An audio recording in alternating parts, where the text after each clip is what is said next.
लोगों का ये होता है कि फ़ौज में भर्ती हुआ तो मरने के लिए होता है। फौजी मरने के लिए नहीं बल्कि मारने के लिए पैदा होता है, मारने के लिए वो भर्ती होता है। उसने वर्दी आप लोगों की रक्षा और सुरक्षा के लिए पहनी। शहीद होता है, उसका पार्थिव शरीर जब आता है तो उसके सीने के अंदर गोलियां मिलेंगी, कभी पीठ के अंदर, क्योंकि उसके कदम कभी पीछे की तरफ हटते ही नहीं, उनको और नज़दीक आने के लिए, ताकि हम उनको चुन चुन करके मार सकें। आज हमारा सीनियर हम लोगों के लिए अपने जीवन को कुर्बान करने के लिए तत्पर है। इससे बड़ी प्रेरणा कुछ हो ही नहीं सकती। पॉलिथीन फाड़ने के लिए उनका हाथ यहाँ तक पहुँचा था, यहाँ पे गोली लगी, इधर से खून की फुहार छूटे। अगर इन्होंने सर और सीने में गोली नहीं मारी, चाहे मेरा हाथ पैर दोनों ही काट करके क्यों न ले जाए, उफ तक नहीं करूँगा और मैं जिंदा भी रहूँगा। गोली के धक्के से मुझे लगा कि मैं मर गया हूँ। आवाज़ है कि योगेंद्र अभी तक नहीं मरा था, मरेगा भी नहीं। हाँ। ठीक है, ऑफिसर बन नहीं सकते, सिपाही बनना है। चिट्ठी आई है, वतन से चिट्ठी आई है। पहला ही दिन। अच्छा, पहला ही दिन। तो सर नहीं बिल्कुल हो सकता है डाकू भी बन जाए। हाँ, एक सैनिक का बस यही एक इच्छा होती है कि उसकी अंतिम सांस निकलने से पहले हर हाल में तिरंगा लक्ष्य पर लहराना चाहिए। कि मन के अंदर हार आ गई है, वो कभी जीत भी नहीं सकता है।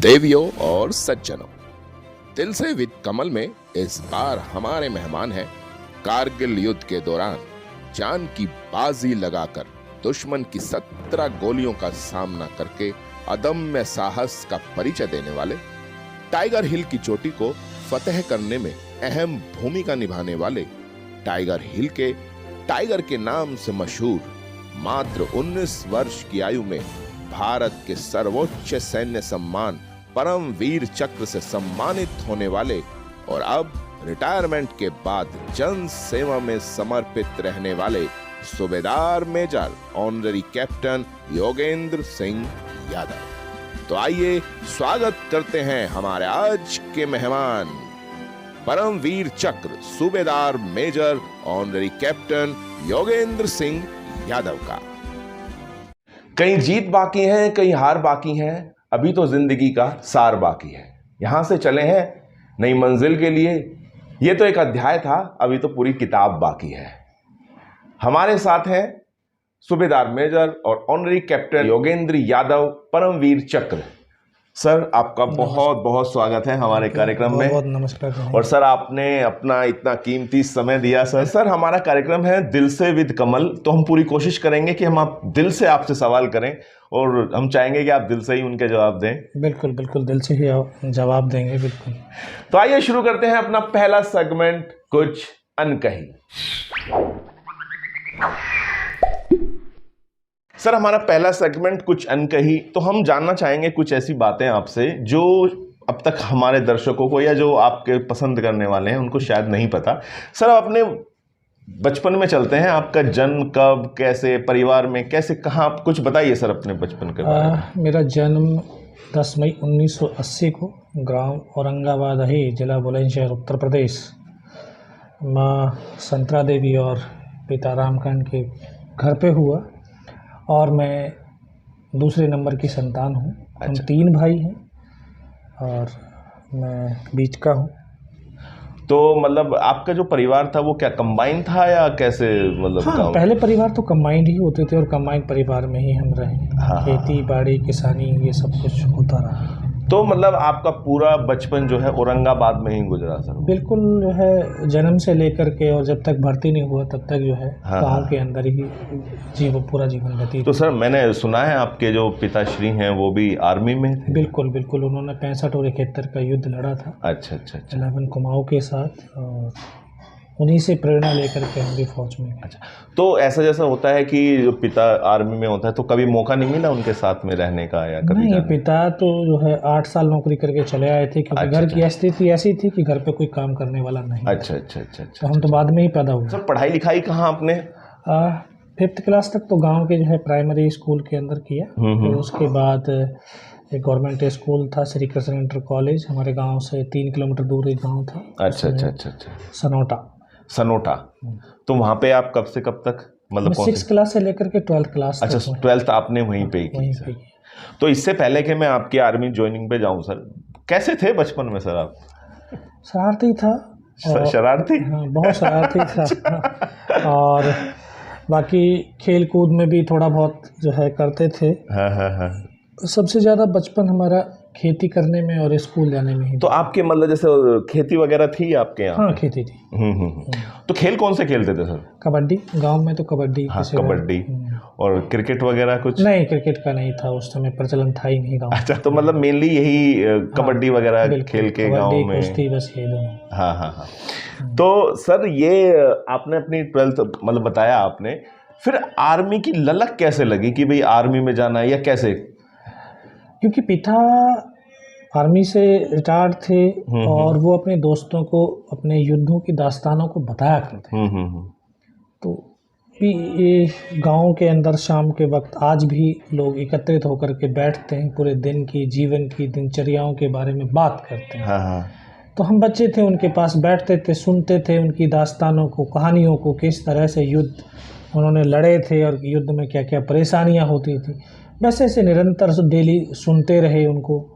फिर न जाने कब और कैसे एक देशभक्ति की जो है प्रेरणा जगी। मुझे याद है कि मैं 8th क्लास में था, तभी से सपने देखना आने शुरू हो गए थे आर्मी में जाने के। आर्मी में जाना है और युद्ध भी लड़ना है। अच्छा, मतलब युद्ध के भी आने शुरू हो गए थे आपको। जैसे हम देखते हैं अधिकतर आजकल के युवा फोकस रहते हैं, उस टाइम पे कुछ तैयारी स्पेशल की थी आपने, मतलब आर्मी में जाने के लिए या कुछ? क्योंकि ये तो पता था कि मैं मध्यम पढ़ने वाला था। हाँ। ठीक है, ऑफिसर बन नहीं सकते, सिपाही बनना है।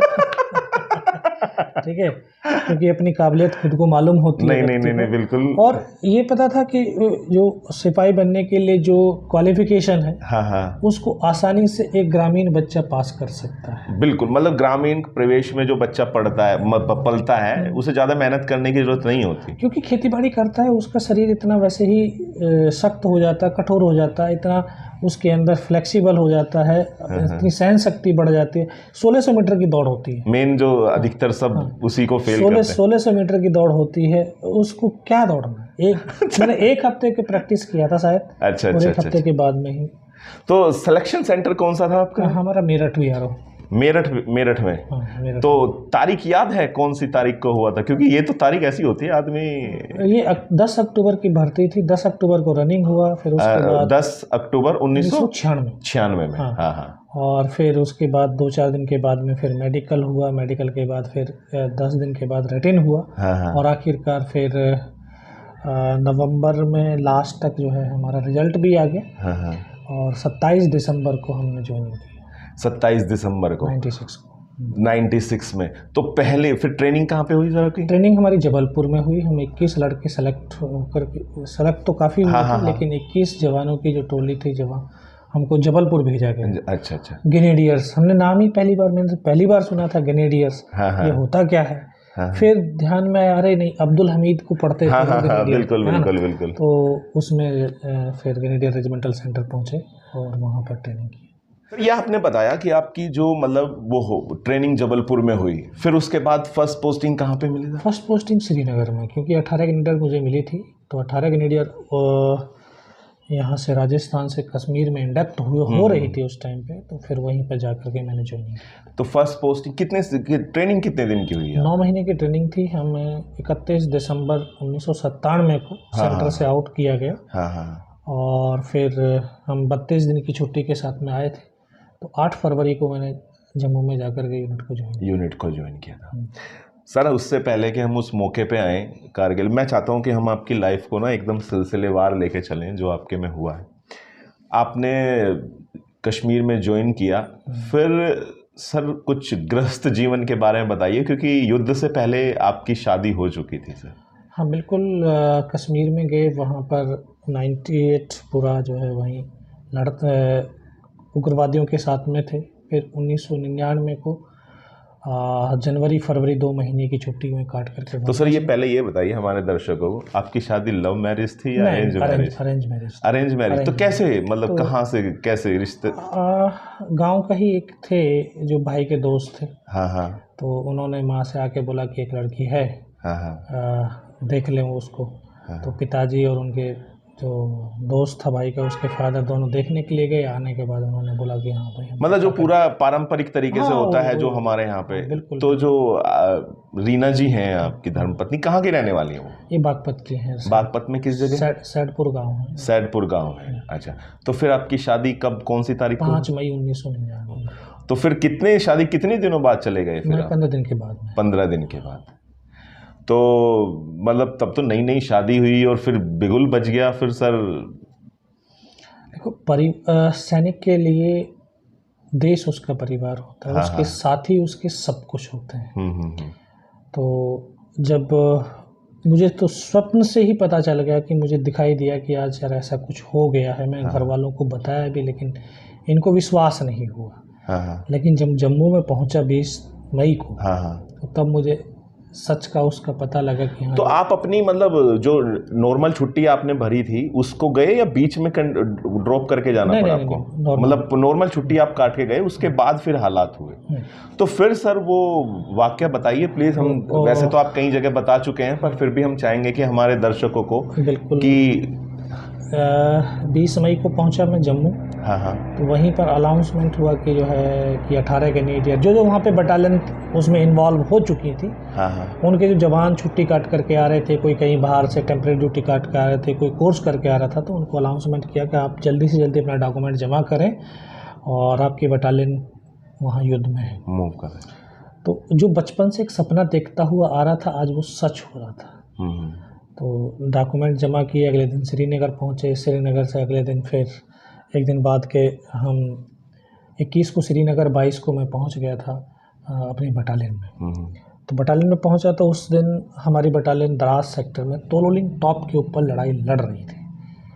तो हम 15 जवान थे। 15 जवान छुट्टी काट करके जो गए थे यूनिट के, क्योंकि घमासान युद्ध चल रहा था। एक तरफ से बटालियन चढ़ी थी तो एक तरफ से सक्सेस नहीं मिल रही थी, तो इसलिए बटालियन को 2 हिस्सों में डिवाइडेड करके हमारे लेफ्ट और राइट उस पहाड़ी के शोल्डर से ऊपर चढ़ाया, ताकि जो है दुश्मन की ताकत को बांटा जा सके और हम आसानी से सफलता प्राप्त कर सकें। तो जो बाएं शोल्डर से जो हमारे 2 कंपनियां चढ़ रही थी, उनके पास फाइटिंग पोर्टर्स नहीं थे। तो हम जवानों को, 15 जो जवान थे, फाइटिंग पोर्टर्स का हमें काम दिया और वहाँ पर उस पहाड़ी पर हमारी बटालियन ने 22 दिन तक युद्ध लड़ा। 22 दिन तक? 22 दिन के अंदर हमने 2 ऑफिसर, 2 जूनियर कमीशन ऑफिसर और 21 जवानों को खोया। तब जाकर के 2nd राजरिफ और 18 ग्रेनेडियर्स दोनों के संयुक्त अटैक से 12 जून 1999 को पहली सफलता के रूप में वो तोलोलिंग टॉप हिंदुस्तान की सेना को मिला। उसके बाद फिर हम नीचे आए। नीचे आने के बाद अपना इक्विपमेंट, वेपन्स, उनका जो है मेंटेनेंस कर ही रहे थे। तभी हमें आदेश मिला टाइगर हिल, क्योंकि पहाड़ी क्षेत्र के अंदर जितनी हाइट्स पर दुश्मन बैठा उसके पास ज़्यादा एडवांटेज हो। बिल्कुल। अब नीचे वाली चोटियों के ऊपर तो हमने कब्जा जमा लिया, लेकिन हाइट्स अभी भी दुश्मन के पास थी। तो जो हमारी सफलताएं थी असफलता में तब्दील होने लगी, कैजुअलिटी ज़्यादा बढ़ने लगी।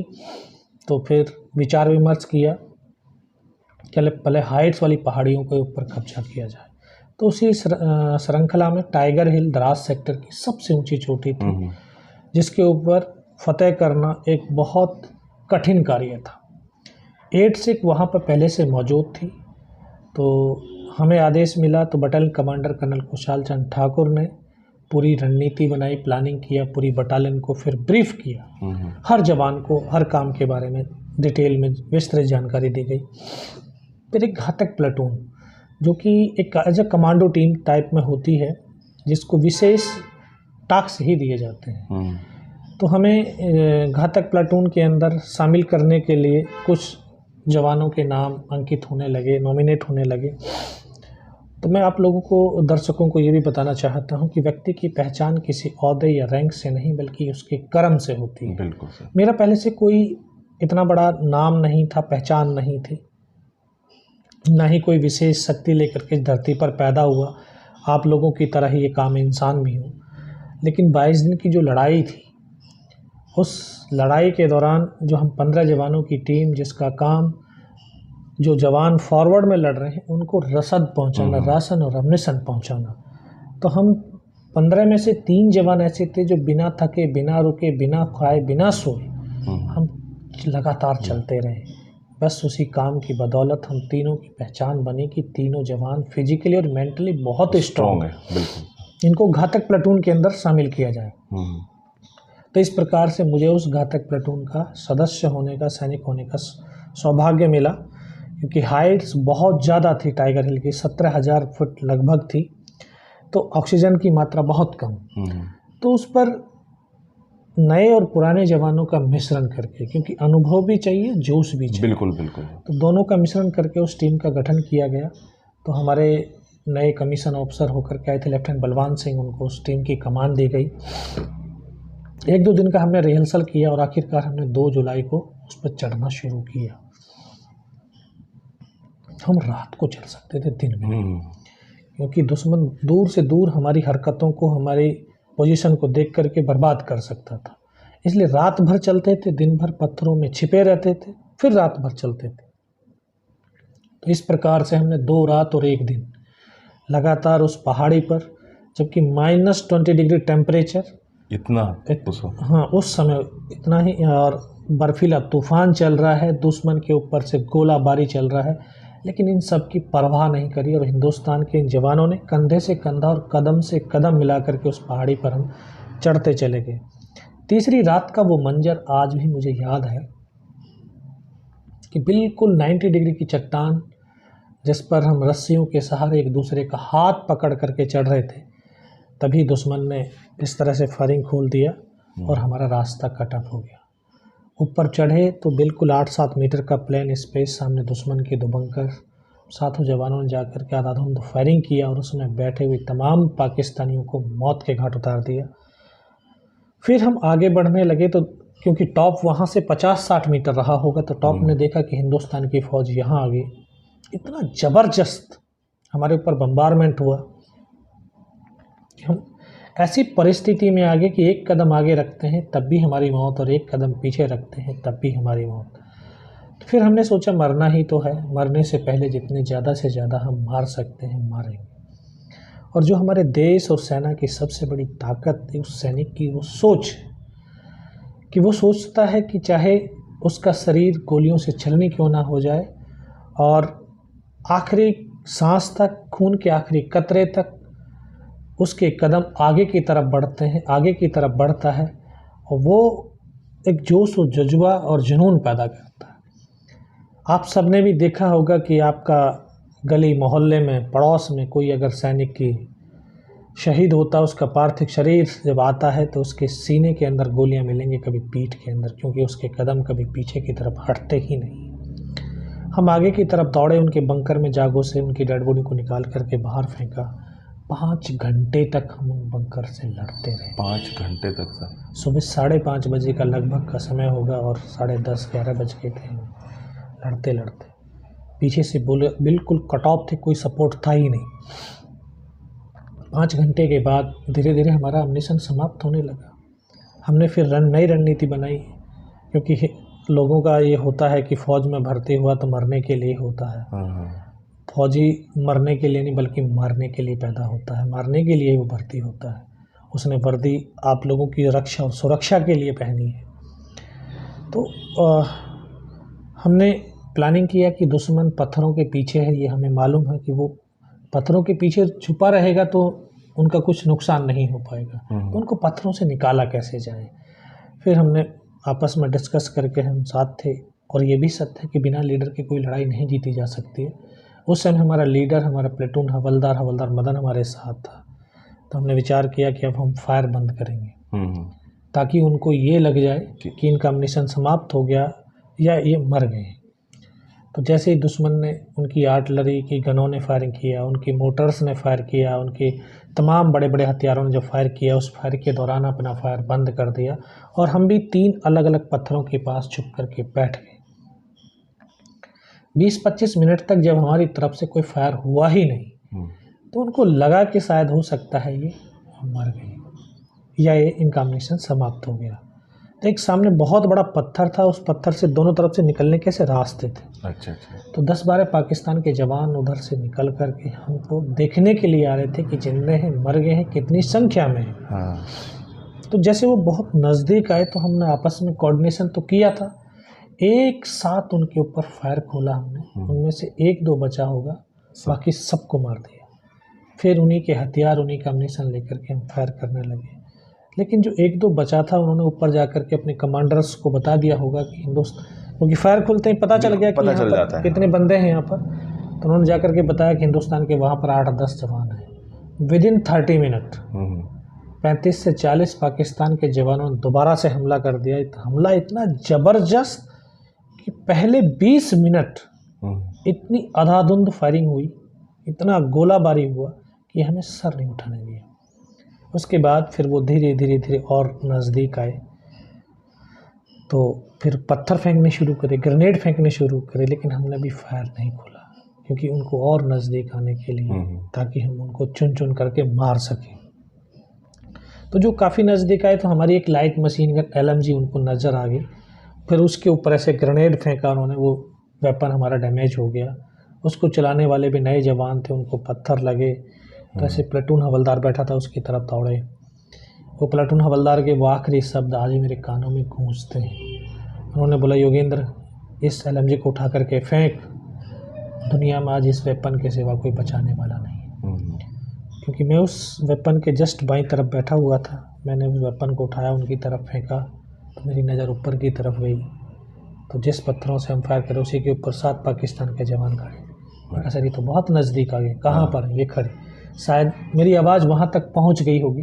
उन्होंने ऊपर से सीधा ग्रेनेड फेंका। एक साथी था पीछे लेट करके फायर कर रहा था, तो ग्रेनेड फटा, उसकी यहाँ से उंगली कट करके दूर जा करके पड़ी। तो जिसको चोट लगती है दर्द का एहसास उसी को होता है। उसको फर्स्ट एड दिया, तभी एक और जवान था वो भी घायल हो गया, उसको भी फर्स्ट एड दिया। हम सब ने बोला कि यार आप लोग नीचे चले जाओ, लेकिन उन्होंने मना कर दिया, हम नीचे नहीं जाएंगे। तो ये हमारे लिए बहुत बड़ी प्रेरणा थी कि हमसे बहुत सीनियर थे वो, अगर चाहते तो अपनी ज़िंदगी को बचा सकते थे, लेकिन आज हमारा सीनियर हम लोगों के लिए अपने जीवन को कुर्बान करने के लिए तत्पर है। इससे बड़ी प्रेरणा कुछ हो ही नहीं सकती है। तभी एक और वेपन वाला था, स्नाइपर राइफल्स को चलाने वाला एक जवान, उसके ऊपर 3 तरफ से फायर आने लगा। तो फिर एक मेरा ट्रेनिंग का साथी था, हम दोनों को आदेश मिला कि आप लोग उसकी हेल्प के लिए जाओ। जैसे वहाँ से मैंने मूवमेंट किया तो सीधा उन्होंने फिर ग्रेनेड फेंका, तो ग्रेनेड का एक स्प्लेंडर आकर के मेरे भी घुटने के नीचे लगा। तो मैं जैसे खड़ा था एकदम से नीचे जा गिरा और मुझे भी आभास हुआ कि शायद घुटने से पैर कट गया है। कट गया है? हाँ, ऐसा ही लगा, यहाँ से कट गया पूरा। तो नीचे गिरते हैं एकदम से दिमाग में देखता हूँ, तो ऐसे हाथ मार करके देखा तो पैर तो था लेकिन बहुत गहरा जख्म हो गया था। खुद ऐसे फर्स्ट एड कर रहा था, तभी एक और ग्रेनेड आगे गिरा, उसका स्प्लेंडर आकर के उसने यहाँ से ये पूरा काट दिया। अच्छा, पूरा? इसको कटने के बाद चेहरा बिल्कुल सुन्न हो गया, कुछ भी दिखाई नहीं दिया। बहुत देर तक आंखें खोलने की कोशिश करी, लेकिन जब आंखें खुली देखा ऊपर से नीचे तक लहूलुहान और नाक से खून की धार बह रही थी। तो वहाँ उनका एक पाकिस्तान का स्लीपिंग बैग पड़ा हुआ था, उससे बहुत देर तक मैं ब्लड साफ करता रहा, लेकिन खून बहना बंद नहीं हुआ। फिर भी मैं रेंगता हुआ घसीटता हुआ अपने उस साथी के पास पहुंचा, पहाड़ी से पीठ लगा करके, ठीक हम आमने सामने बैठे थे। मैं उनको बोला सर फर्स्ट एड कर दो, तो उन्होंने बोला थोड़ा फायर कर, मैं करता हूँ फर्स्ट एड। मैं फायर करने लगा। कुछ देर के बाद उन्होंने अपनी फील्ड पट्टी निकाली और उसकी पॉलीथीन फाड़ने के लिए उनका हाथ यहाँ तक पहुँचा था, यहाँ पे गोली लगी सामने, इधर से खून की फुहार छूटते हुए। मैं उनका हाथ पकड़ा, लेकिन सर क्या हुआ, लेकिन कुछ नहीं बोले। तभी एक बगल में बैठा हुआ था मेरा साथी, मैं उसको बोला अनंतराम सर को तो गोली लगी। बस उसके मुख से भी क्या यही शब्द निकला, उसके ऐसे सीने में ब्रस्ट लगा, वो भी मेरी गोद में आकर के लेट गया। पल भर में दोनों साथी शहीद हो गए। हमने साथियों को बोला सर दोनों बंदों की गोली लगी, कैसे हैं? दोनों के दोनों शहीद हो। बस मैं इतना ही बोल पाया, तभी उन्होंने अल्लाह अकबर नारे लगा के इस तरह से आकर के हमको घेरा। और वो एक ऐसा पल, ऐसा मंजर किए कि पल के अंदर सब कुछ खत्म हो गया। मैं भी उनकी तरफ से मर चुका था। फिर काफ़ी देर के बाद उनका जो कमांडर था उसने बोला इनको रीचेक करो, इनमें से कोई ज़िंदा तो नहीं है। तो पाकिस्तान के जवान हमारे जवानों की बॉडियों के अंदर गोलियां जब दागते थे बॉडी ऐसे उछलती थी, तो उसने सामने वाले को मारा, बगल वाले को मारा, जब मुझे यहाँ पे गोली मारी, जांग में 2-3 जगह पे गोली मारी। मैं देख रहा हूँ कि धुआं निकल रहा है, लेकिन उस गोली की पीड़ा को चुपचाप पड़ा सहता रहा। काफ़ी देर के बाद उनको यकीन तो हो गया कि इनमें से कोई ज़िंदा तो नहीं है। बहुत यातनाएं दी, बूट की ठोकरें मारी, गालियाँ दी, लेकिन मैं चुपचाप पड़ा रहा, सहता रहा सब कुछ। फिर मन के अंदर एक विश्वास पैदा किया कि अगर इन्होंने सर और सीने में गोली नहीं मारी, चाहे मेरा हाथ पैर दोनों ही काट करके क्यों न ले जाए, उफ तक नहीं करूँगा और मैं जिंदा भी रहूँगा। दोस्तों, आज उसी विश्वास की बदौलत आज आपके सम्मुख भी बैठा हूँ। चुपचाप पड़ा रहा।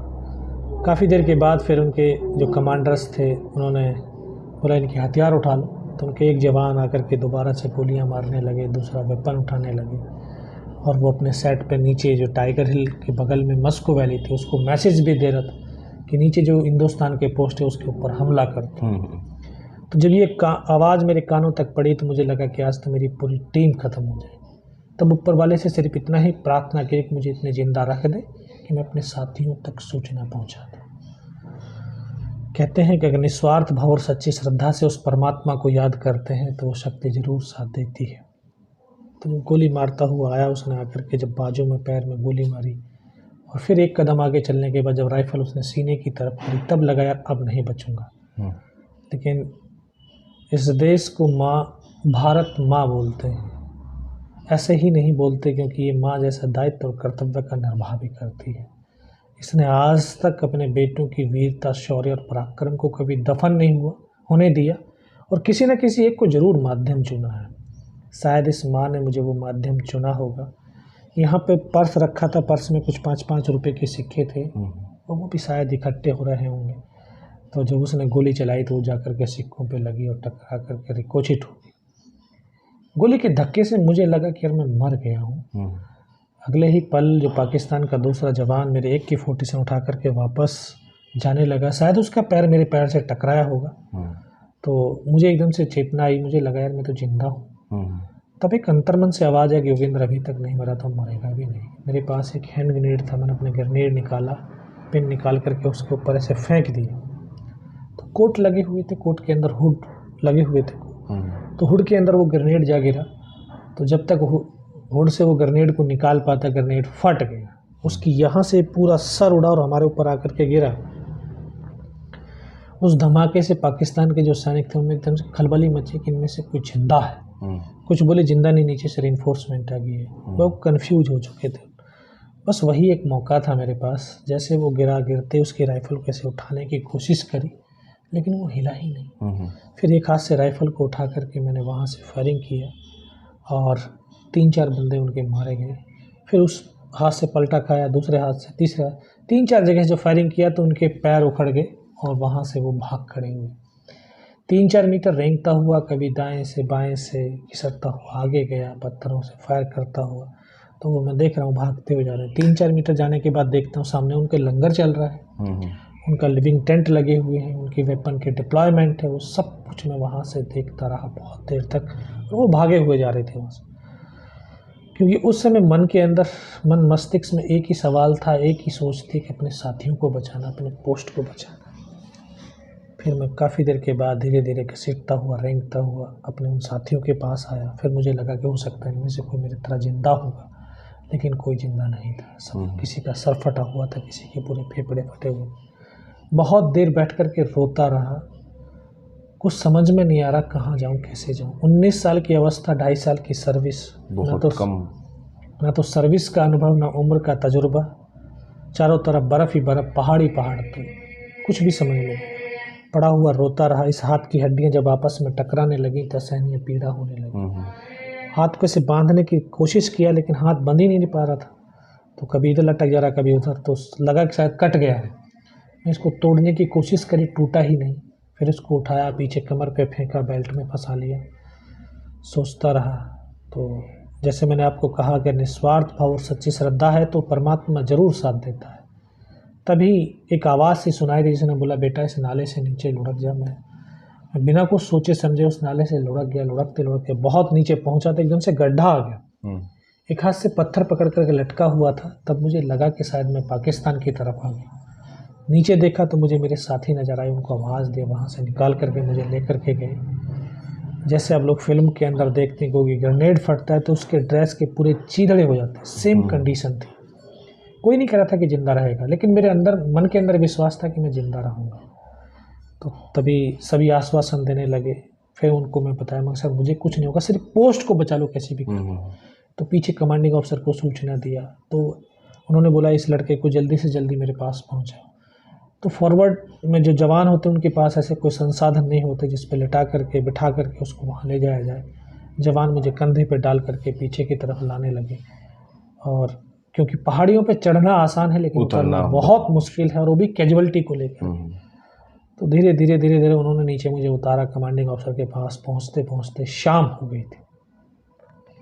तो दिखाई देना बिल्कुल बंद हो गया था, इतना खून बह चुका था। के पास पहुंचा, उन्होंने बोला बेटा मेरे को पहचानता है? मैं कहा साहब आवाज़ सुनाई दे रही, दिखाई कुछ नहीं दे रहा।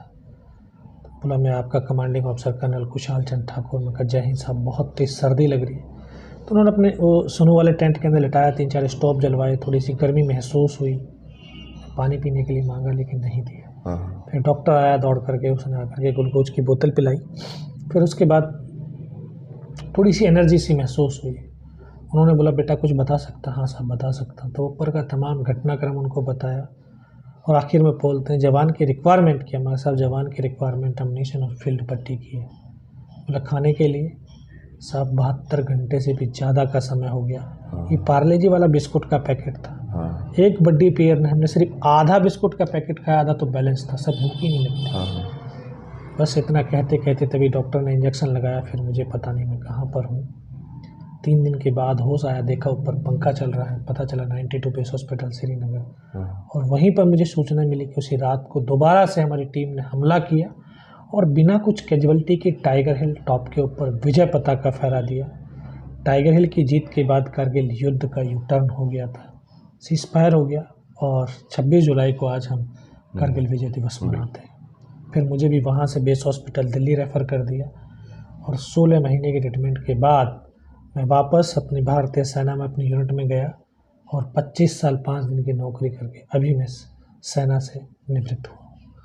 सर वाकई में आपने जो वाक़या सुनाया है वाकई में ही हमारे रोंगटे खड़े हो गए हैं। समझ में नहीं आ रहा सवाल आगे करें क्या। सर यहाँ तक तो आप काफ़ी लोग जानते हैं सर, काफ़ी लोग मतलब कहानी जानते हैं, लेकिन जैसे आप फिर यूनिट में आए, यूनिट में आने के बाद फिर जाहिर सी बात है क्योंकि जब आप इतने बड़े दौर से गुजरे, हॉस्पिटल ट्रीटमेंट हुआ, तो वो कैसा पीरियड रहा सर हॉस्पिटल वाला? हॉस्पिटल का वाला भी देखिए, समय कोई सा भी हो, देखो हर एक समय एक जैसा कभी नहीं होता है। उस समय पीड़ा में था, लेकिन अपनी पीड़ा को देखता, दूसरे की पीड़ा को देखता, तो दूसरे की पीड़ा को अपनी पीड़ा से बड़ा समझना शुरू कर दिया, तो अपने आप अपनी पीड़ा कम होने लगी। और फिर उस पीड़ा को भी एक एंजॉय की तरह, क्योंकि ये भी एक जीवन का हिस्सा था। सर 16 महीने बहुत टाइम होता है। कितने ऑपरेशन हुए सर आप? 11 ऑपरेशन हुए। 11 ऑपरेशन हुए, तो पूरा क्या हाथ पूरा ये हड्डी यहाँ से निकल गई थी। हाँ। तो इस हड्डी को यहाँ से इधर से यहाँ से निकाल करके दोबारा से इसमें हड्डी डाली। तो वो क्या मतलब पहले एक कर लिया फिर उसके बाद देखा कि कहाँ पे है, फिर उसके बाद क्योंकि बार बार इन्फेक्शन होता रहता था। हाँ। कभी इसमें कुछ हो गया, कभी हो गया, तो कई बार इसमें जो है पहले फिक्सेटर लगाया, फिर बाउंड किया, फिर अंदर रॉड डाली, फिर इन्फेक्शन हो गया। तो इस तरह से कई बार ऐसे चलता रहा। सर फिर जैसे कि मतलब वीरता का सबसे बड़ा पुरस्कार जो है परमवीर, ये फिर आपको कैसे कब कहाँ पता चला? आपको हॉस्पिटल में ही था, हॉस्पिटल में ही पता चला था मुझे। और हॉस्पिटल में ही था जब मैंने ये रिसीव अच्छा रिसीव जब आपने किया हॉस्पिटल में ही था।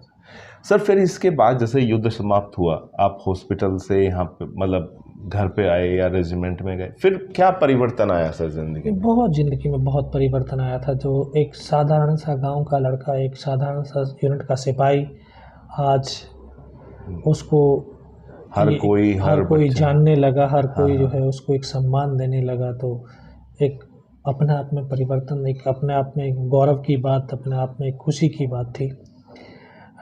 मुझे याद है कि सितंबर 99 को जो हमारे कुछ जो क्षेत्रवासी हैं, हाँ हाँ वो मुझे वहाँ गांव में सम्मान करने के लिए लेकर के गए। हाँ तो वहाँ लगभग 10,000 की भीड़ थी और लोगों ने जो है इतना बड़ा सम्मान, क्योंकि अवार्ड डिक्लेयर हो गया था, हाँ बोला कि आप उस भीड़ को देख करके, उस लोगों के प्यार को, मोहब्बत को देख करके जो है बहुत, क्योंकि ये एक देश की ही, क्योंकि मैंने जाना है, महसूस किया है कि सैनिक अकेला कभी नहीं लड़ता है, उसका परिवार, उसका देश उसके साथ लड़ता है। तो वो शायद उसका शुक्रिया अदा किया और मैं उन सबको नमन करता हूँ जिन्होंने मुझे ये शुभाशीष दिया हॉस्पिटल के दौरान, और इसलिए मैं जल्दी ठीक होकर के फिर उन्हीं के बीच में पहुँचा। बिल्कुल सर, और मुझे लगता है कि पूरे हिंदुस्तान के जितने लोग हैं सबकी मतलब शुभकामनाएं कहिए या यूं कहिए कि दुआएं उन्होंने आपके लिए की। बिल्कुल बिल्कुल। सर आप यकीन नहीं मानेंगे, अभी तक बिल्कुल हम लोग कारगिल में हैं, और चूँकि हमारा ये पूरा सेगमेंट है अनकही, तो हम कोशिश करेंगे कि थोड़ा माहौल से अलग आएँ। सर युद्ध हुआ, कारगिल हुआ, फिर जाहिर सी बात है आपकी मेडिकल कैटेगरी डाउन हुई होगी, तो फिर उसके बाद में आपने कौन से रोल में रहे आप? मेडिकल कैटेगरी डाउन था मैं, और हाँ नॉर्मल जो एक ऑफिशियली एक्टिविटी है उसमें रहा। फिर धीरे धीरे जीवन में थोड़ा सा, क्योंकि बाहर जाने लगे, संस्थाएं बुलाने लगी, स्कूल कॉलेजेस बुलाने लगे, तो थोड़ा सा और विचारों में, ज्ञान में वृद्धि होने लगी। फिर मैंने पढ़ाई का जो है सिलसिला शुरू किया, क्योंकि 12th में था, 12th पूरी नहीं हुई थी। फिर हॉस्पिटल से निकलने के बाद 12th किया प्राइवेट, फिर BA किया, B.Ed किया। अच्छा, B.Ed भी किया फिर आपने? सर और B.Ed करने के बाद तो फिर प्रोग्राम्स का सिलसिला ऐसा शुरू। बिल्कुल बिल्कुल बिल्कुल सर। फिर IIT Kanpur, IIT Delhi, IIT Mumbai, IIM Ahmedabad, IIM Indore, यानी तमाम देश की बड़ी बड़ी संस्थानों में जाने का और यूथ से कनेक्ट होने का मौका मिलता रहा। तो फिर ये एक सैनिक के लिए तो बहुत बड़ी बात होती है। चलिए सर, ये आपने अपना पूरा जो फौजी जीवन है उसके बारे में बताया। अब सर हम थोड़ा लीक से हटके कुछ सवाल करते हैं जिससे हमारे दर्शक जानना चाहेंगे, क्योंकि क्या होता है ना सर कि आप शुरू से हम आपको टीवी में देखते आए हैं, सुनते आए हैं, तो हम ये भूल जाते हैं कि आखिर आप भी एक इंसान ही हैं, आपकी भी कुछ इच्छाएं हैं। तो ये कुछ सवाल करते हैं सर आपसे। जाहिर सी बात है, आप इतने घटनाक्रम से जुड़े हुए हैं, तो भगवान में तो आस्था होगी आपकी? बिल्कुल आस्था है, बिल्कुल आस्था है। कोई है जिनके मतलब आप जिन भगवान को आप मानते हो? कोई एक पार्टिकुलर नहीं है, सारे भगवान है। नहीं, कोई एक ऐसे जिनके मतलब आस्था है। देखो, एक सूर्य देव का उपासक। अच्छा, सूर्य देव के। हाँ। क्योंकि हम सब भगवान को तो मूर्तियों में देखते हैं। हाँ जी। लेकिन वो प्रत्यक्ष रूप से देखता है, और जो पूरी धरती को जो है प्रकाशवान करते हैं, तो इससे बड़ा और मेरे को नहीं लगता है। बाकी भोलेनाथ का भी मैं भक्त हूँ। अच्छा, भोलेनाथ के भी। चलिए, बहुत अच्छे सर। वैसे तो हमेशा हमने आपको आर्मी की यूनिफॉर्म में ही देखा है और बड़ा जचते भी हैं आपको, लेकिन मैं आपसे एक पर्सनल सवाल, वो कौन सी ड्रेस है जिसमें आप कंफर्टेबल फील करते हैं? मतलब यूनिफॉर्म नहीं बोलना सर, यूनिफॉर्म के अलावा कौन सी, मतलब जो पहनते हो बड़े कंफर्टेबल फील करते हो पहनने में, कोई पसंदीदा पोशाक? हाँ, अपना है कुर्ते पजामा। अच्छा, कुर्ते पजामा, अरे वाह। नहीं, ये तो बहुत अच्छा है सर। फिल्में देखने का शौक है? हाँ, बिल्कुल। कौन सी? ज़्यादातर जो है ये अपने देशभक्ति के ऊपर जो फिल्में हैं, तिरंगा हुआ है। अच्छा। तो इस तरह की जो फिल्में हैं मैं बहुत देखता हूँ। लास्ट कौन सी सिनेमा हॉल में देखी मूवी कोई है ऐसी याद? 10th क्लास में था, हलचल फिल्म देखी थी। अच्छा, उससे तब नहीं देखी, उसके बाद में नहीं देखी?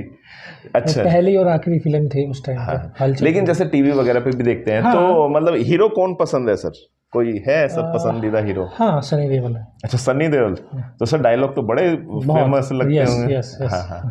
हीरोइन कोई पसंदीदा रही हो? श्रीदेवी। अच्छा, श्रीदेवी पसंदीदा रही। सर हम लोग देखते हैं कि जो डिफेंस में रहते हैं ना, गाने के बहुत शौकीन होते हैं, क्योंकि ऑल इंडिया रेडियो मतलब शुरू से ही एक तो क्योंकि फौजियों का जो है अभी तो देखिए इंटरनेट का ज़माना आ गया है। हाँ, पहले हाँ, तो जो है कोई इंटरनेट का ज़माना नहीं था, मोबाइल नहीं था, कुछ नहीं था। हाँ हाँ तो वो छोटी छोटी इतनी बड़ी रेडियो होती थी, बस हाँ। रेडियो के सहारे विविध भारती सुनते रहते थे। हाँ हाँ। सर पसंदीदा गायक कौन रहे हैं आपके? पसंदीदा गायक, हाँ मतलब जिनके गाने मतलब हमेशा। ये लता मंगेशकर जी की अच्छा, आवाज़ बहुत।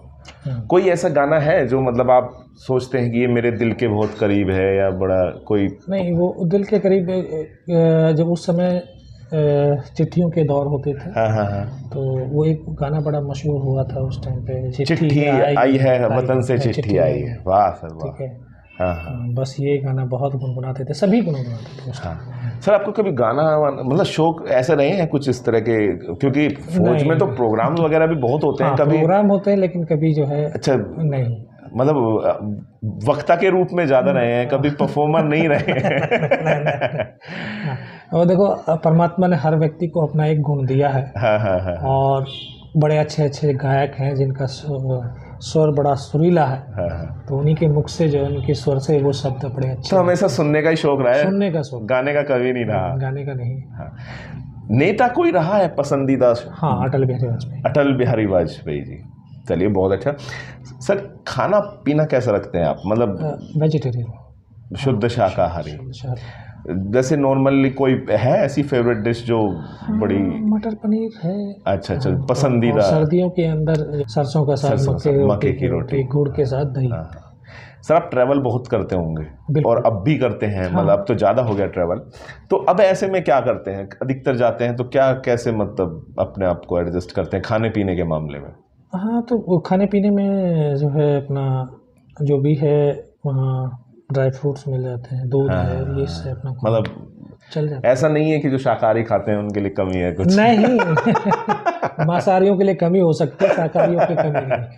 हाँ। सर हर आदमी ना अपने जीवन में मतलब कोई ना कोई एक आदर्श व्यक्तित्व मान के चलता है, जिनसे हम प्रेरणा लेते हैं। या जो आपके जीवन में कौन रहा है? देखो, पहले तो माता पिता ही एक बच्चे के आदर्श होते हैं। हाँ, और पिता मेरे आदर्श भी रहे, लेकिन फिर जो है जब स्कूल के अंदर गए तो भगत सिंह, सुखदेव, राजगुरु, ये बहुत बड़े मेरे आदर्श रहे। हाँ, मतलब शुरू से ही।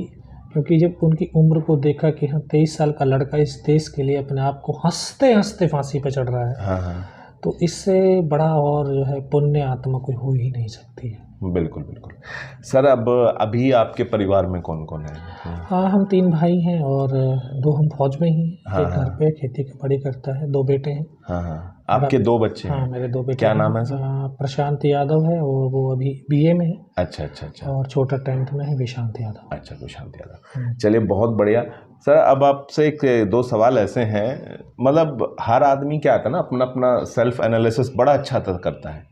आपको क्या लगता है आपका सबसे मजबूत पक्ष, मतलब पॉजिटिव चीज़ क्या है आपके अंदर? मतलब अपनी एक पॉजिटिव चीज़ मेरे पास एक यही है, जीवन में एक जिद रही है। जिद्दी रहे हैं कुछ भी पाने के लिए। हाँ। और फिर उस जिद के लिए पूरी शारीरिक मानसिक जो है शक्ति उसमें लग जाती है। तो वो जिद है, वो एक सकारात्मक तरफ लेके जाती है और आगे बढ़ाती है। कोई नेगेटिव, कोई ऐसी मतलब लगता है कि यार ये मेरे अंदर बुरी आदत है, हालांकि लोग कम ही रियलाइज कर पाते हैं। हाँ, अब ये जिद जो है बुरी भी हो सकती है। हाँ। मतलब इसी का अगर आप दूसरा रूप कर देखें। सकते हैं। हाँ, मेरे लिए वो सही हो सकती है, दूसरे के लिए वो गलत भी हो सकती है। हाँ, नहीं, बिल्कुल। सर हमने आपकी पूरी ज़िंदगी के बारे में सुना, बहुत सारे यादगार पल हैं रहे होंगे, फिर भी आप आसानी से बता सकते हैं आपकी ज़िंदगी का सबसे यादगार अच्छे वाला पल कौन सा रहा आपके हिसाब से? यादगार पल वही है कि जब मैं वहाँ पर था, जब OTA चेन्नई में। हाँ। तो वो जो बच्चे आकर के जो एक ऑफिसर बनने जा रहे थे, उन्होंने आकर के पैर छुए मेरे। हाँ। तो मैं भाव विभोर हो गया। तो क्योंकि वो मुझे पहचानते थे, मैं उनको नहीं पहचानता। तो कहीं ना कहीं ये मानते हैं कि मतलब वो पल ऐसा है कि ज़िंदगी मतलब सफल होती हुई नज़र आई। हाँ। क्योंकि वहाँ से मुझे आगे बढ़ने की बहुत प्रेरणा मिली। सर कोई ऐसा पल है जिसे मतलब याद नहीं करना चाहोगे आप? मतलब तो अच्छा पल था, लेकिन कोई बुरा पल ऐसा जिसे हमेशा भूल जाना चाहते हो आप, कोई है ऐसा? नहीं, ऐसा तो अभी कोई नहीं। ऐसा मतलब चलो ये तो बहुत अच्छी बात है। और इससे पहले कि हम ये अपना सेगमेंट ख़त्म करें, कुछ अनकही, अब रिटायरमेंट हो गया है जी। ज़िंदगी अच्छी तरह से, आप क्या प्लान है आपके, मतलब अगर कोई भी प्लान तो चाहे? बहुत हैं। देखिए, मैं मानता हूँ कि ये जीवन मेरा दूसरा परमात्मा ने ही दिया है, दूसरा जीवन मैं अपने आप को मानता हूँ। हाँ हाँ। और दूसरे जीवन की वो आखिरी सांस तक इस राष्ट्र और समाज की सेवा करना चाहता हूँ। बस एक प्लेटफार्म की आवश्यकता है, उन लोगों का ज़रूरत है जो उस तरफ मुझे बढ़ा सके। तो दर्शकों, ये था हमारा पहला सेगमेंट, कुछ अनकही, जिसमें सर ने हमें बताया अपने जीवन से जुड़ी हुई बहुत बातें, और आपको भी बड़ा आनंद आया होगा। तो चलिए अब प्रवेश करते हैं अपने दूसरे राउंड में, जिसमें हम लेंगे आपके सवाल, यानी जनता जानना चाहती है।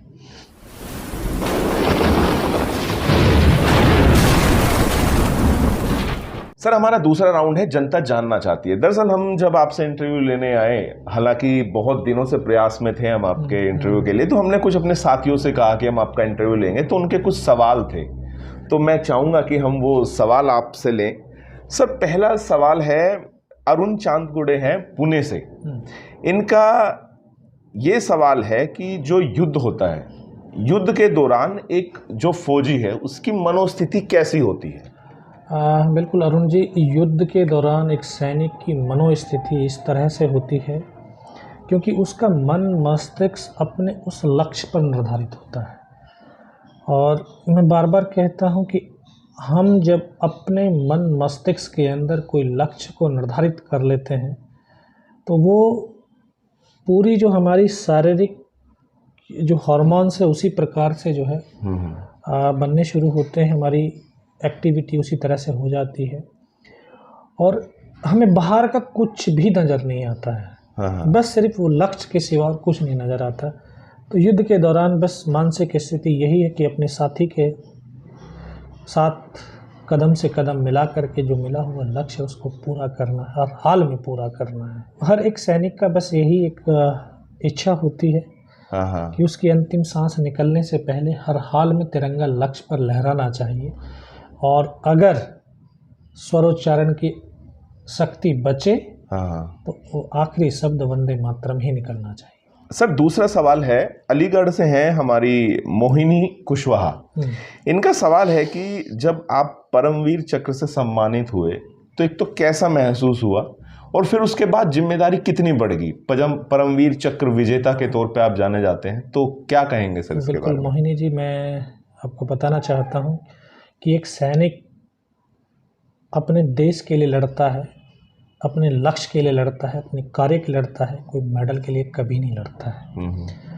अगर वो उसको मिल जाता है, सरकार उसको उस चीज़ से नवाजती है, तो ये उस सैनिक का सबसे बड़ा गौरवशाली पल होते हैं, खुशी होती है। मुझे हॉस्पिटल में जब एडमिट था तभी मिला था और एक सिपाही को इतना बड़ा ये सम्मान मिलने के बाद उसकी जिम्मेदारी बहुत बढ़ जाती हैं क्योंकि वो यूथ का एक आइकॉन हो जाता है, देश का एक रोल मॉडल हो जाता है। तो जैसे जैसे हम आगे बढ़ते हैं तो वैसे वैसे जिम्मेदारियां बढ़ती हैं, सामाजिक रूप से भी बढ़ती हैं, पारिवारिक रूप से भी बढ़ती हैं, राष्ट्र के प्रति भी बढ़ती हैं। और जैसे मोहिनी जी, अभी आप भी जो है, आप जैसे युवा अवस्था में हैं तो आप जब आगे बढ़ेंगे तो आपके ऊपर भी जिम्मेवारियां बढ़ेंगी और हमें उन जिम्मेवारियों का निडरता के साथ में, निस्वार्थता के साथ में निर्वाह करना आना चाहिए। आदि हैं, बागपत में गाधी ग्राम है, वहाँ के आदि हैं।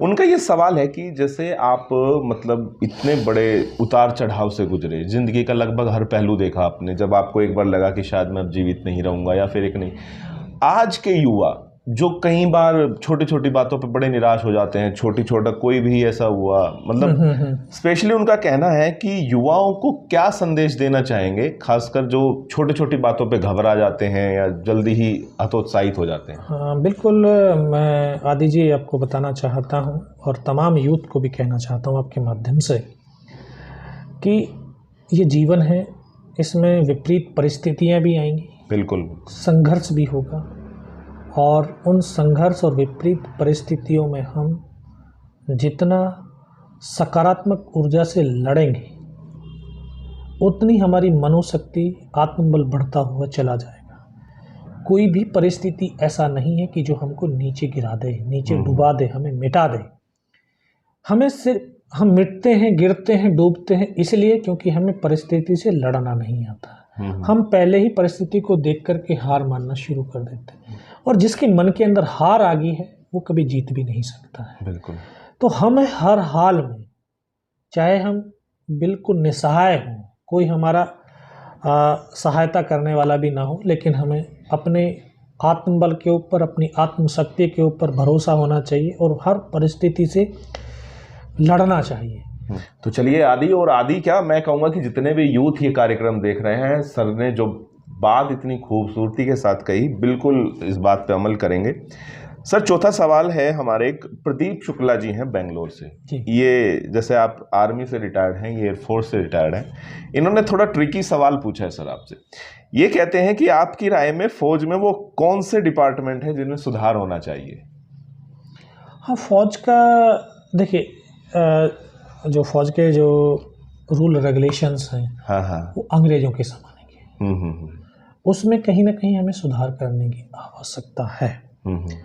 बाकी तो जो फौज का डिसिप्लिन, लीडरशिप है, कार्यशैली है, वो उम्दा है और वो ऐसी होनी भी चाहिए। बस सिर्फ जो है कुछ रूल रेगुलेशंस हैं जो अंग्रेजों के टाइम के हैं, उनमें थोड़ा सा तब्दीली होने की। और मुझे लगता है ये डिमांड भी सर काफ़ी सालों से चलती आई है। बिल्कुल, क्योंकि ये अंग्रेजी रूल्स हम में हिंदुस्तानी और उसके में जो फ़र्क डालते थे, और जो कि देश के लिए और सेना के लिए भी अच्छी नहीं है। हम सब एक हिंदुस्तानी हैं, चाहे वो ऑफिसर है, या जवान है, या जैसी हो जाए। तो हमें हिंदुस्तानी भावनाओं के साथ में एक एकत्रित होकर के बिल्कुल हमें रह करके, और हमें, क्योंकि जितना हम एकत्रित होंगे, जितने हम क्लोज आएंगे, उतनी हमारी ताकत बढ़ेगी, आपसी लगाव आएगा, आत्मबल बढ़ जाएगा। बिल्कुल, बहुत बढ़िया। तो शुक्ला जी, उम्मीद है कि आपको आपका जवाब मिल गया होगा। सर अंतिम सवाल है, एक श्रीमती ब्रजेश शर्मा है, ग्राम सुनहड़ा बागपत से है। हाँ, दरअसल मैं इसमें थोड़ा जज्बाती हो गया, ये मेरे रिलेशन में है, लेकिन जब मैंने इनको बताया तो इन्होंने कहा कि एक मेरा सवाल जरूर पूछना, आप दुनिया के सवाल लेते हो। सर इन्होंने कहा है कि जो रीना जी हैं, आपकी धर्मपत्नी है, हमने देखा, केबीसी देखा, हमने बहुत सारे प्लेटफॉर्म देखे जिनमें रीना जी आपके बारे में बताती हैं, कि आपकी जर्नी के बारे में बताती हैं, और उन्होंने क्या सहा जब आप हॉस्पिटल में थे। तो उनका सवाल ये है कि आज आप हमारे कार्यक्रम के माध्यम से रीना जी के बारे में बताएं, क्योंकि आपने तो जो है सहाई है, लेकिन एज अ धर्मपत्नी, क्योंकि आसान नहीं होता, शादी के कुछ 2-3 महीने बाद ही फिर पति फौज में, और फिर इतना तो रीना जी के योगदान के, आपके जीवन में क्या योगदान है, उसके बारे में कुछ बताइए सर। क्या नाम है? ब्रजेश शर्मा जी हैं। ब्रजेश शर्मा जी, मैं देखिए, हर एक इंसान की कामयाबी के पीछे किसी न किसी एक औरत का हाथ, किसी एक महिला का हाथ जरूर होता है। और जो व्यक्ति जब बुलंदियों पे पहुंचता है, तो वो कहीं अपने सामर्थ्य के बल पर नहीं, बल्कि जो है दूसरों के उन भावनात्मक सपोर्ट और इमोशनल सपोर्ट से ही आगे बढ़ कर के ऊपर पहुंचता है। तो मेरी माँ और पत्नी दोनों का जो है बहुत बड़ा सपोर्ट रहा है, क्योंकि उस समय तो जब युद्ध में गया था, तो तब तो इनको मालूम नहीं था कि युद्ध में गया है, लेकिन वहाँ से जो है बराबर मैंने लेटर भी लिखे हैं। फिर हॉस्पिटल में आए हैं, तो एक नई नवेली दुल्हन थी, तो काफ़ी जो है इन्होंने संघर्ष किया है। तो इनका योगदान बहुत बड़ा है जो जीवन में, जो कि जिससे कि मैं आगे बढ़ पाया और आज मैं इस मुकाम तक पहुंचा हूँ। तो ये, क्योंकि हाउसवाइफ हैं, अपना घर का जो है काम को अच्छे से जो संभाल सकती हैं, तभी एक फ़ौजी जो है अपने सेना में रह करके अपनी बिना संकोच के, बिना चिंतित हुए अपने काम को पूरा कर सकता है। तो ये उनका एक बहुत बड़ा जो है। बिल्कुल। और ब्रजेश शर्मा जी, उम्मीद है कि आपको आपका जवाब मिला होगा। तो ये था हमारा दूसरा सेगमेंट, जनता जानना चाहती है। और आइए अब प्रवेश करते हैं अपने सबसे इंटरेस्टिंग और मजेदार रैपिड फायर राउंड में।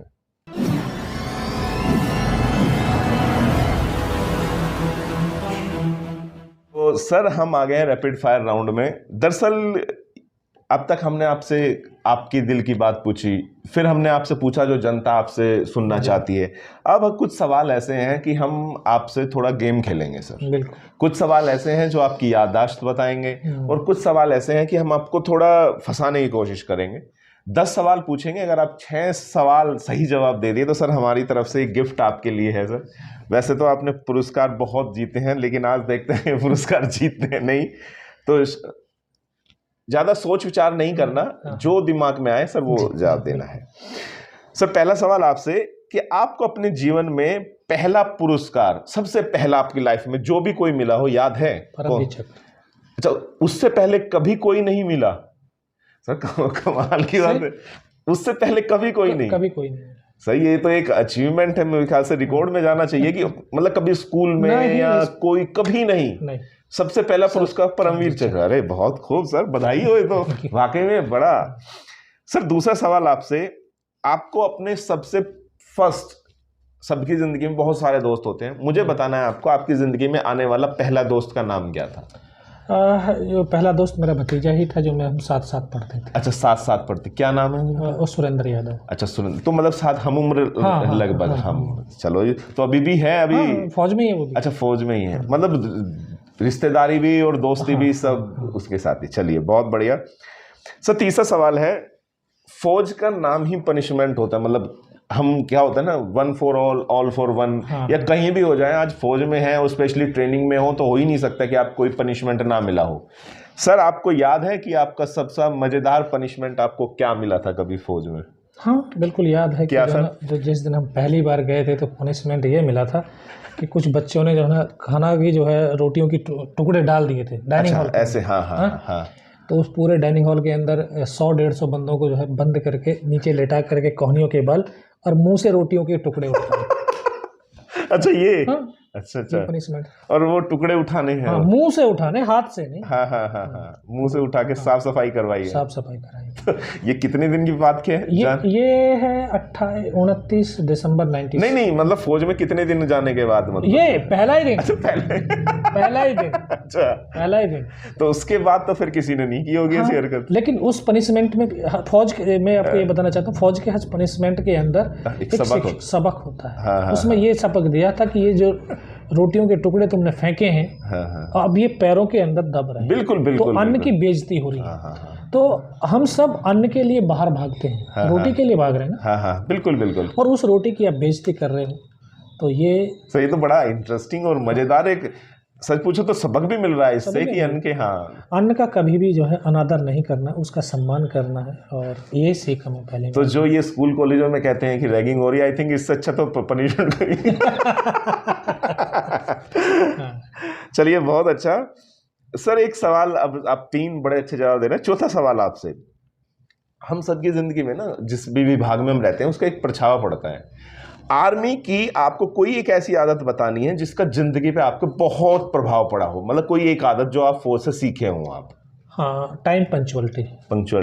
हाँ, मतलब पूरी आ गई है, कूट के भर गई है। हाँ चलिए बहुत बढ़िया सर, 4 सवाल बड़े अच्छे दिए। 5वां सवाल सर थोड़ा आपसे है, आपको राष्ट्रपति द्वारा परमवीर चक्र मिला सर, और भी बहुत सारे पुरस्कार आपको मिले हैं, आपको मुझे बताना है वो पहला तोहफा जो आपको आपकी पत्नी ने दिया सर, याद है? जो मतलब आपको दिया हो कभी, कोई तोहफा, कोई गिफ्ट दिया है उन्होंने कभी? तो बच्चा गिफ्ट के रूप में दिया सर? नहीं, बिल्कुल सही कह रहे हैं। हाँ, तो मतलब आप मानते हैं कि जो बच्चा वो गिफ्ट पत्नी द्वारा, सबसे बहुत खूब सर, क्या बात है सर।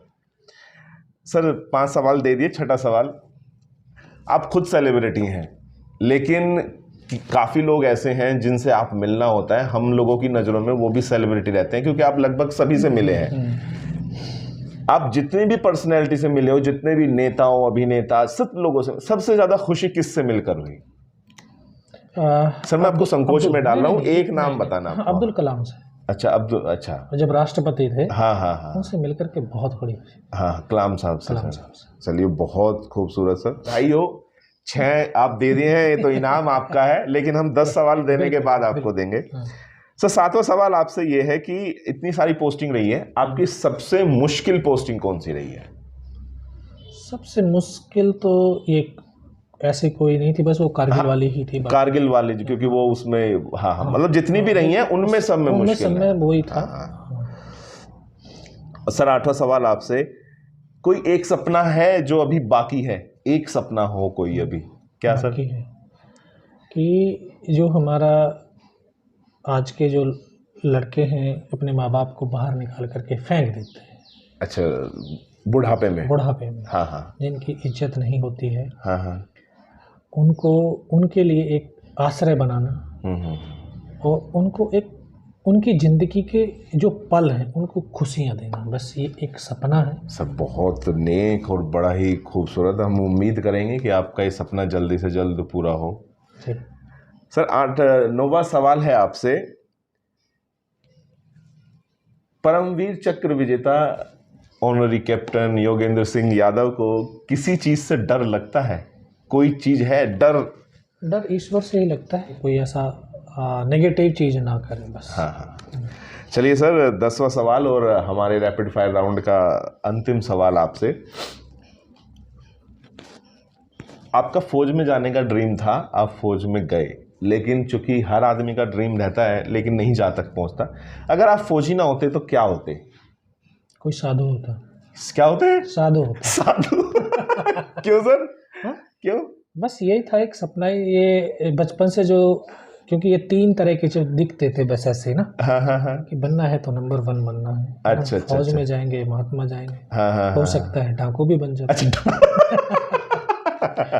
अच्छा अच्छा अच्छा अच्छा अच्छा। ठीक है, लेकिन ये था कि हाँ फौज में नहीं गया। हाँ हाँ। तो महात्मा जरूर बने। महात्मा जरूर बने। सर बहुत बढ़िया, बहुत मजा आया। सबसे पहले तो आपको हमारी तरफ से ये थैंक यू सो मच, छोटा सा तोहफा सर। Thank you. और इससे पहले कि हम कार्यक्रम खत्म करें सर, हम चाहेंगे कि हमारे दर्शकों को, आप सबको जो आपको सुन रहे हैं सर, क्या कहना चाहेंगे आप? बिल्कुल, आप सबको जो है बहुत बहुत जो है शुभकामनाएं, बधाई हैं। और जो किशोर जी इतना अच्छे से प्रोग्राम कंडक्ट कर पा रहे हैं, इनके लिए भी बहुत बहुत जो है बधाई है। और जीवन में हमेशा सकारात्मक विचार रख कर के जीवन को जिए। ज़िंदगी वैसे दिल से जीनी चाहिए, दिमाग से नहीं। दिमाग सिर्फ कार्य के लिए होना चाहिए, जीने के लिए तो दिल चाहिए। इन शब्दों के साथ मैं आखिर में यही कहूँगा कि हम सांसों की तराने हिंद का नवगान गाएगा, हमारा शौर्य ध्वज लेकर वो चंद्रयान गाएगा, हमारे प्राण माता भारती के पग समर्पित हैं, हमारे लहू का हर कतरा हिंदुस्तान गाएगा। जय हिंद, जय भारत। बहुत थैंक यू सर, बहुत बहुत धन्यवाद। आपने अपना अनमोल समय दिया और अपने इतने सुंदर विचार हमारे सामने रखे। दर्शकों बताइएगा ये कार्यक्रम कैसा लगा, और उम्मीद है कि आपको पसंद आया होगा। हम अगले एपिसोड में किसी और हस्ती से आपको जरूर मुलाकात कराएंगे। आज के लिए इतना ही। देखते रहिए दिल से विद कमल। नमस्कार।